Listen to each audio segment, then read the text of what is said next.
আজ আমি দেখাবো নিজে নিজে কিভাবে সাগর ব্রেড বা ফ্রেঞ্চ ব্রেড বানাবে। সবাই তো নিজে নিজে করতে পারো না, সেই টেকনিকটাই আজকে তোমাদের সঙ্গে শেয়ার করলাম। তো প্রথমে হেয়ারটা সুন্দর করে আঁচড়ে নিতে হবে। সামনের থেকে চুলগুলো ভালো করে ধরে সমান করে ধরতে হবে, কম বেশি হলে হবে না। তো এরপর 3টে ভাগে ভাগ করতে হবে। এরপর স্টেপ বাই স্টেপ আমরা যেভাবে ব্রেড বানাই সেভাবে ব্রেড বানাতে হবে। সাইড থেকে যোগানটা দিতে হবে। তোমাদের সুবিধার জন্য আমি এত সুন্দরভাবে দেখিয়েছি, যাতে তোমরাও নিজেদের ব্রেডটা নিজেরাই তৈরি করতে পারো, কারোর সাহায্য ছাড়াই। আর এই ব্রেডটা না সিল্ক হেয়ারে বেশি ভালো হয়। তো আমার হেয়ারটা এত সিল্ক কিভাবে?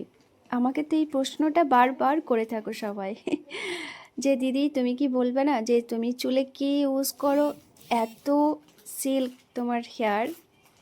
সত্যি আমার হেয়ার ভীষণ সিল্ক, কোনো ক্লিপ থাকে না, গার্ডার থাকে না যদি আমি একটু টাইট করে না লাগাই, খোপাও থাকে না, খুলে পড়ে যায়।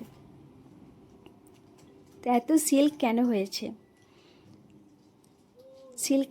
সিল্ক হেয়ারের জন্য তো আমি আগেও বলেছি, এখনও বলছি, আমি হিবিকাস জেল ইউজ করি, আমলা মেথির প্যাক ইউজ করি।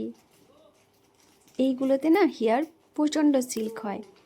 আর টক দইয়ের প্যাক, টক দই বাজার থেকে কিনে নিয়ে আসবে। তারপর নিয়ে আসার পর ওটাকে সুন্দর করে ফেটিয়ে নেবে। ফেটিয়ে নেওয়ার পর পুরো ক্যাল্প থেকে লেন্থ পর্যন্ত সুন্দর করে লাগিয়ে নেবে।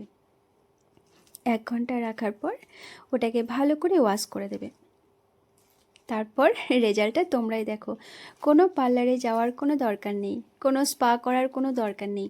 এই প্যাকগুলো যদি তোমরা বাড়িতে বারবার ইউজ করো না, তোমাদের হেয়ারে ভীষণ গ্লো করবে। আমার হেয়ারটা দেখেই বুঝতে পারছো। আমি কিন্তু কোনো পার্লারে গিয়ে স্পা করি না, কোনো হেয়ার ট্রিটমেন্টও করি না, আমি বাড়িতেই ট্রিটমেন্ট করি। আর আমি যেই প্যাকগুলো লাগাই সেগুলো তো তোমাদের সঙ্গে শেয়ার করি। তোমরা এগুলো ব্যবহার করো, খুব সুন্দর হেয়ার হবে।